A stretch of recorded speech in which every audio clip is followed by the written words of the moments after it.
L'un des meilleurs réalisateurs du monde réuni avec un des meilleurs acteurs du monde, ça donne le film une bataille après l'autre et vous ne verrez peut-être pas mieux au cinéma en 2025.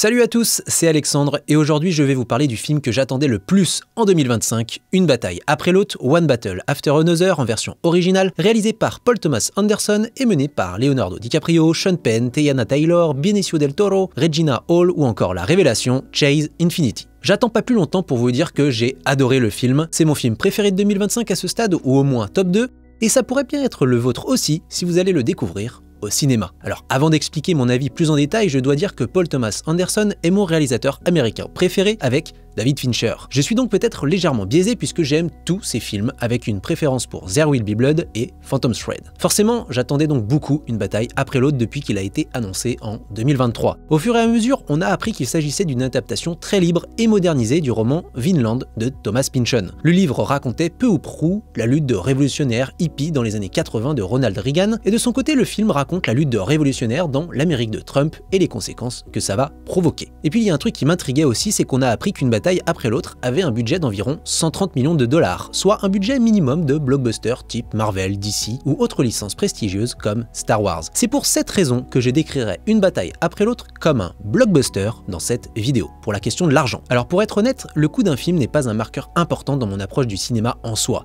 Mais pour une œuvre de PTA, ce budget est un bouleversement puisqu'il s'agit du plus gros de sa carrière et de très très loin. Pour vous faire une idée, jusqu'ici son plus gros budget c'était celui de Licorice Pizza avec 40 millions de dollars. Et le fait de lui donner un budget estimé de 130 millions de dollars pour une bataille après l'autre, ça semblait paradoxal dans la mesure où quasiment aucun des films de PTA ne sont rentables au box-office. Le dernier à être rentré dans ses frais, c'est There Will Be Blood en 2007 et il avait amassé 76 millions de dollars pour un budget de 25. Oui, ça fait pas beaucoup. D'ailleurs, en parlant petits sous, vous savez qu'Écran Large a besoin de votre aide pour continuer à faire ce genre de vidéos et vous pouvez toujours nous soutenir via un abonnement disponible sur le site qui vous permettra d'accéder à plusieurs dossiers exclusifs. Le lien est dans la description de cette vidéo. Bref, pour revenir à Paul Thomas Anderson, le voir s'attaquer à un livre aussi délirant que Vinland avec un budget aussi fou alloué par Warner, c'était très intriguant. D'autant plus quand les premiers échos des projections tests du film sont tombés début 2025, décrivant le film comme une grosse comédie d'action avec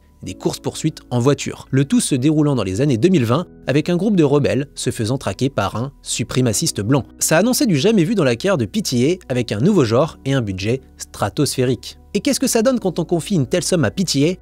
Eh bien tout simplement un des meilleurs films et un des meilleurs blockbusters des 20 dernières années. Pourquoi? C'est ce qu'on va voir avec le moins de spoilers possible. D'abord, une bataille après l'autre, c'est un blockbuster terriblement divertissant. C'est un film qui joue avec les spectateurs et change de registre en permanence. Paul Thomas Anderson, il m'a toujours fasciné en tant que cinéaste parce qu'il est capable de toucher à peu près à tout. Le thriller néo-noir avec Hard Eight, son premier film, la comédie dramatique avec Boogie Nights, le grand film choral bouleversant avec Magnolia, la rom-com avec Punch Drunk Love, les films d'époque avec The Master, Phantom Thread ou There Will Be Blood, le stoner movie, ces genres de films où les personnages sont sous l'influence de drogue, comme dans Inherent Vice, ou dernièrement, le récit d'apprentissage d'une certaine manière avec Licorice Pizza. Avec une bataille après l'autre, il va encore plus loin puisque son film jongle avec tous ces genres en étant à la fois un film de braquage, un thriller qui joue avec les codes de l'espionnage, un film d'action tonitruant, un film de guérilla, un road movie, un drame familial très intime, un stoner movie aussi un peu encore, une comédie à l'humour noir délirant, un film d'époque et un film contemporain, et puis un film ultra politique, mais j'y reviendrai dans un second temps. C'est donc un film où tout le monde peut y trouver son plaisir et qui est très accessible au grand public, tant il est vivant et d'une limpidité narrative ahurissante. Dès les premières minutes du film, il y a quelque chose d'assez fou dans la manière dont PTA raconte et met en place son histoire. C'est une force inhérente à tous ses scénarios et à son travail d'écriture, mais rare dans le cinéma actuel, ces personnages existent dès leur apparition.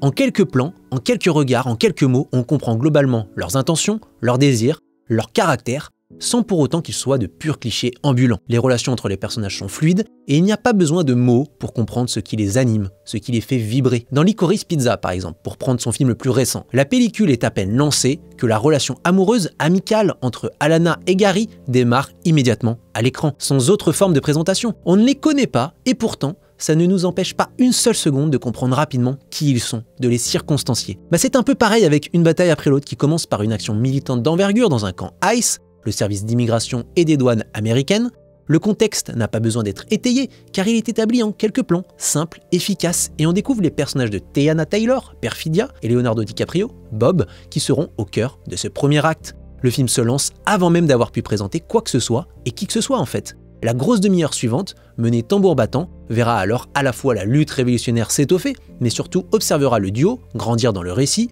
construire quelque chose, jusqu'à provoquer la suite des événements en donnant naissance à une fille, incarnée par l'excellente Chase Infinity dans la deuxième partie du film. C'est ce qui est magnifique dans le cinéma de PTA et sa façon de raconter ses histoires et ses protagonistes. Leurs actions se suffisent à elles seules.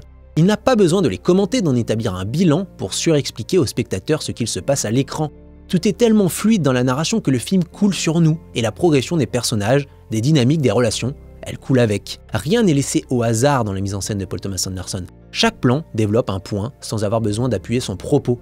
Il y a une légèreté absolument déconcertante devant une bataille après l'autre au niveau de la réalisation, parce que chaque élément artistique vient accentuer le brio de l'ensemble, qu'il s'agisse du montage ultra précis d'Andy Jorgensen, de la bande originale énergique de Johnny Greenwood, ou de l'utilisation du format VistaVision, qui donne une ampleur folle aux images. Alors bien sûr, ça peut légèrement décontenancer, notamment un public habitué aux blockbusters actuels, qui rabâchent sans cesse les enjeux et font des étapes bilan en cours de scénario, pour expliciter ce qu'il vient de se passer sous nos yeux.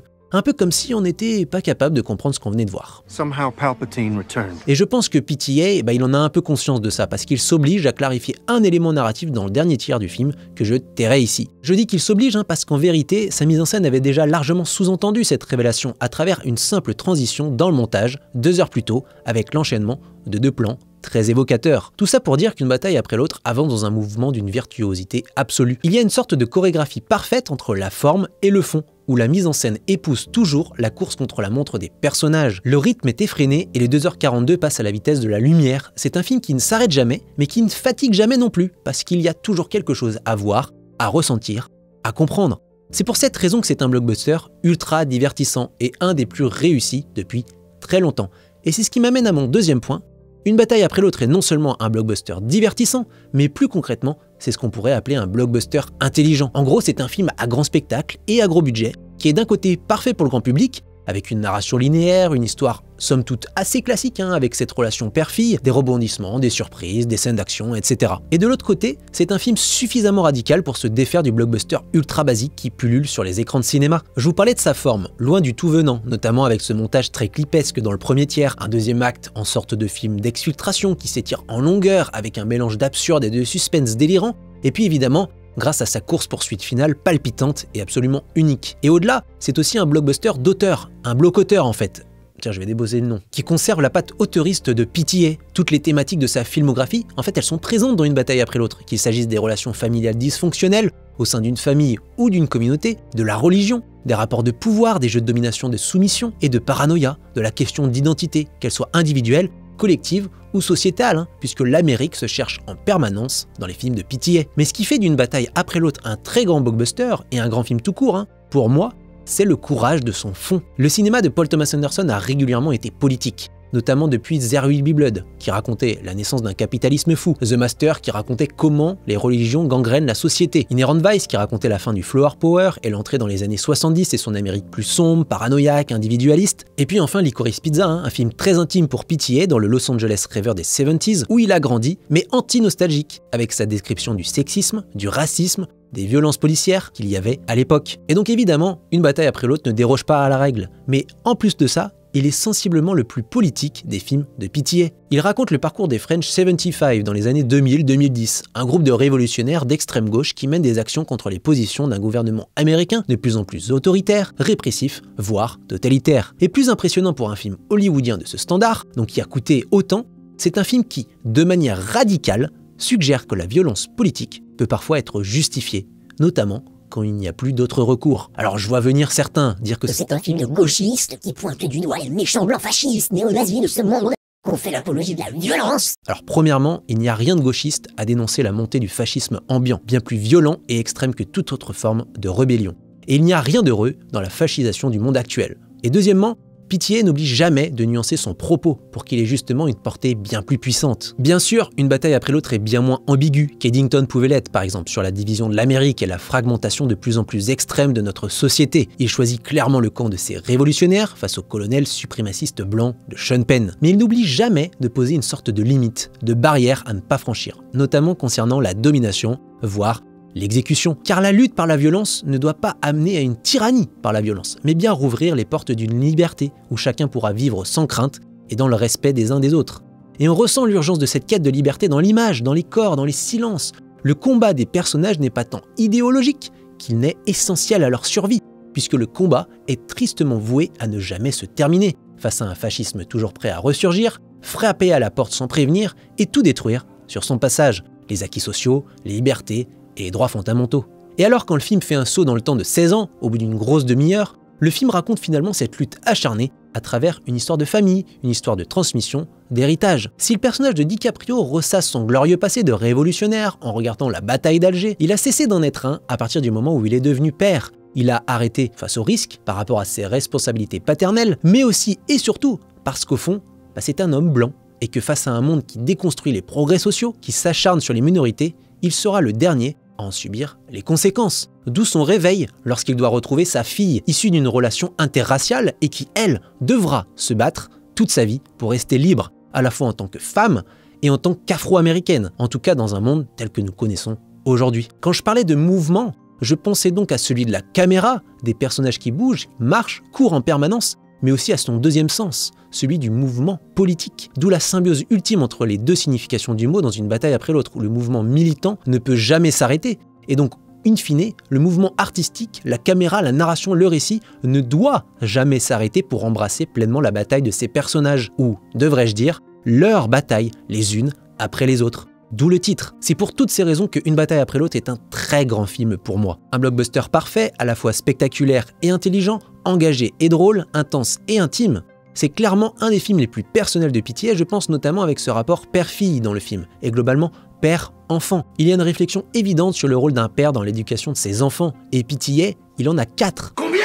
Des enfants qui représenteront la génération suivante, celle qui doit tout faire pour ne pas reproduire les mêmes erreurs que l'ancienne, et même tenter de réparer leurs échecs. Alors je pourrais encore parler 10 000 ans du film, mais en ce sens, pour moi, il représente un nouveau pivot dans la carrière de Pitié, déjà bien amorcé par Licorice Pizza. Parce que dans Une bataille après l'autre, ce ne sont plus les enfants qui regardent avec douleur les adultes pour se construire, comme ça pouvait le faire dans plusieurs des films de Pitié, comme Magnolia, Boogie Nights, etc. Ce sont les adultes qui regardent la jeunesse pour retrouver une forme de pureté, de mouvement et d'espoir. Leonardo DiCaprio, il a beau être le protagoniste de ce film, le père, le guide théorique du récit, il évolue finalement grâce à sa fille, une sorte de moteur moral qui lui donne un nouveau souffle. L'enlèvement de Willa, il sert de catalyseur pour Bob. Elle devient la raison pour laquelle il doit agir, sortir de son retrait, affronter ses propres regrets, ses mensonges, ses faux pas. Ce qui amène une admiration, une reconnaissance et une sorte de rédemption de son personnage au fur et à mesure. Ce n'est d'ailleurs sans doute pas anodin si Pitié a mis des adolescents ou même des adolescents au centre de ces 2 derniers films, joués par des acteurs et actrices quasi inconnus. La génération suivante doit prendre le relais. Et plus important, il faut l'aider à reprendre ce flambeau, tout en lui laissant sa propre liberté. À ce titre, même si le film contient de très grandes performances d'acteurs établis, avec Leonardo DiCaprio en père paranoïaque et déjanté, Benicio del Toro en mentor de Bob et ange gardien de toute une communauté, et évidemment Sean Penn en affreux colonel Lockjaw, avec des mimiques terrifiantes et une posture très contradictoire avec sa virilité de façade, le cœur émotionnel du film repose sur les performances de Chase Infinity et Teyana Taylor, soit les 2 actrices les moins célèbres du casting principal. Chase Infinity joue Willa, c'est son premier rôle au cinéma et c'est une véritable révélation, avec son jeu très assuré, mêlant une vulnérabilité et une ténacité assez hors du commun. Quant à Teyana Taylor, elle joue Perfidia Beverly Hills, sa mère, et elle laisse une impression inoubliable à travers une prestation à l'énergie complètement dingue durant les 30 premières minutes du film. Bref, tout ça pour dire que vous devez aller voir Une bataille après l'autre pour à peu près tout ce qu'il est, et aussi ce qu'il représente pour le cinéma contemporain. C'est le genre de film et de blockbuster qui ne se fait plus à Hollywood, par couardise souvent, et qui devrait pourtant être la norme. Au tout début du film d'ailleurs, Perfidia dit à Bob « Fais tout péter, on lance une révolution ». Et finalement, cette phrase, elle s'applique un peu à Une bataille après l'autre. Et si le film, en mêlant le film d'auteur et le blockbuster, créait enfin un sursaut, une révolution à Hollywood. Au niveau de l'accueil critique et public, le pari il est réussi vu les notes dithyrambiques. Mais désormais, il faut que le film cartonne au box-office. DiCaprio l'a dit lui-même en interview avec Variety. I think there's just like an inundation of content. So much production going on now, which is a good thing, obviously. But I think box office is important because it means people are in the seats going to theaters, going to have that communal experience. And he wants people to have that immersive experience and make an action film that's unexpected, tactile, realistic, and something that I think is probably a lot different than what we've sort of been saturated with. So in that respect, I think box office is very important. I would only hope that people go out to the theater and actually experience this movie the way it's meant to be seen. C'est donc primordial de vous jeter au cinéma pour aller découvrir une bataille après l'autre si vous voulez que ce genre de film original et de cette ampleur, ce genre de blockbuster intelligent auteuriste puisse continuer à exister à Hollywood. Avec un premier week-end à seulement 23 millions de dollars aux États-Unis et 48,5 millions de dollars dans le monde, ce ne sera évidemment pas suffisant pour convaincre les studios, mais on va espérer que le film soit porté par un bouche à oreille puissant ces prochaines semaines. C'est triste à dire, mais l'avenir d'Hollywood et du cinéma à gros budget se joue peut-être un peu avec une bataille après l'autre. Alors, foncez-y. Si vous avez aimé cette vidéo, n'hésitez pas à la liker, la partager, la commenter, à explorer l'incroyable cinéma de Paul Thomas Anderson après avoir vu une bataille après l'autre qui est une parfaite porte d'entrée dans sa filmographie. Et d'ailleurs, en parlant de box-office, je vous invite à cliquer sur la vidéo d'Antoine pour mieux comprendre ces grosses injustices. Allez, salut! Stop.